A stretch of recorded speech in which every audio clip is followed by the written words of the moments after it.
Assalamu alaikum wa rahmatullahi wa barakatuh.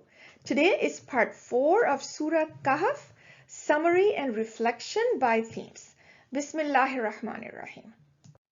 So far, in every story of Surah Kahf, we noted that there were some special believers of Allah who received special and extraordinary mercy.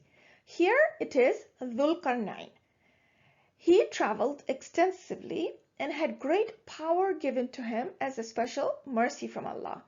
Some scholars say he was called this name, which literally means the one with two horns, because he reached the two horns of the sun, implying where the sun rises and where it sets. And this refers to his control over territories of the east and the west. And Allah knows best.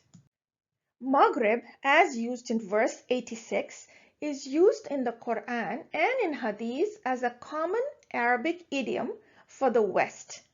And in verse 90, the rising point of the sun appears to be the extent of his other travel towards the east till he reached the last boundary of the land beyond which there was ocean.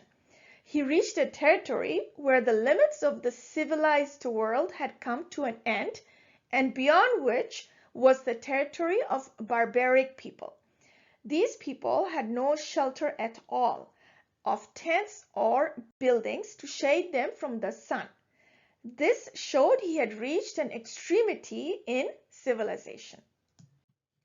Imam al-Qurtubi and Ibn Kathir understood the rising and setting of the sun to indicate to the extreme places of the east and the west, as I mentioned before.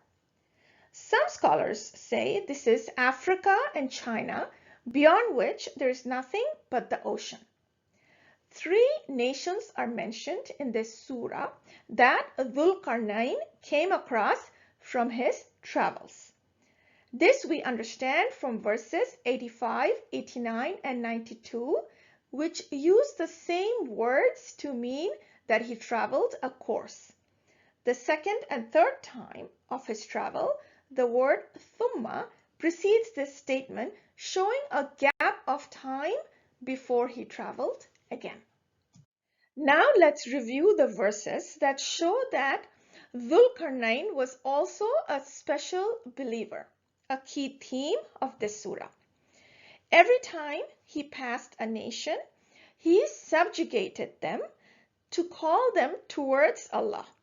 We learn this from verse 87, where we see that he punishes the disbelievers of Allah.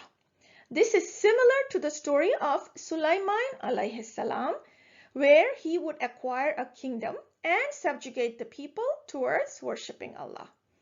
And in verse 88, he rewards the believers of Allah. We also see that he acted upon the principles of justice and generosity. We also see evidence that he is a special believer in verse 91, which says that Allah knew all concerning him, implying that Allah is well aware of his actions to please him. And from verse 95, we understand that Dhul Qarnayn received wealth and power from Allah also as a mercy.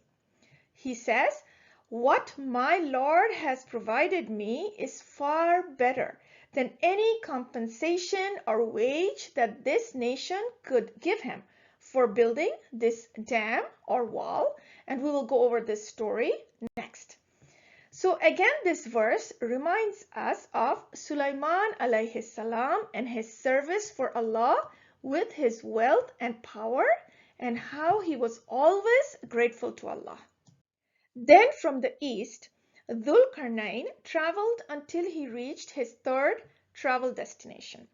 We learn in verse 93 that this is a place between the two mountains which were next to one another with a valley.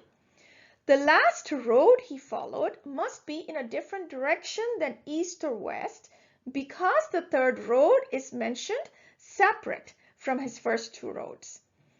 It is possible the direction is now north, and Allah knows best. In this nation, The language was quite barbaric, as these people could not understand the language of Dhul Qarnayn, and they were quite isolated of a nation. There are still nations today that remain undiscovered and do not speak any known languages. So the people here requested Dhul Qarnayn to build a barrier so that Yajuj and Majuj, who came from the valley, would stop destroying everything. Yajuj and Majuj were from the progeny or descendants of Adam alayhi salam, according to Hadith. So he builds this wall or barrier made of iron and copper to restrain and prevent them from entering to spread corruption. What is important in verse 98 is that we learn that this wall was built from the mercy of Allah, as it protected the believers who requested it, and it postpones the arrival of the day of judgment for all of mankind. So verse 98 tells us that this wall is protecting mankind up until when the promise of Allah comes, meaning that this wall would be eventually broken by Yajuj and Majuj as an indication for the arrival of the day of judgment. Verse 99 says, the moment it collapses, Yajuj and Majuj will surge like waves onto mankind to destroy their wealth, and the trumpet will be blown and the people will be gathered. So we see how Surah Kahf started with a wondrous sign from Allah, where the youth of the cave woke up to show the deniers a sign of resurrection. And in the final story, a sign of resurrection would be the moment this wall is breached. Compare again this story to the first story, where the people did not know the youth who were sleeping in this cave for years. They did not know the location of the cave for several hundred years until Allah decided to make it known. Similarly, this wall is not visible to us and its location is unknown. It could be in a cave within two mountains sealed by this wall. So in all the stories of Surah Kahf, we have seen ayat or signs of Allah along with the signs of the day of resurrection. Please watch all the 4 parts of Surah Kahf to connect the common themes of this surah. If you have benefited, please like, comment and subscribe to my channel. Assalamu alaikum wa rahmatullahi wa barakatuh.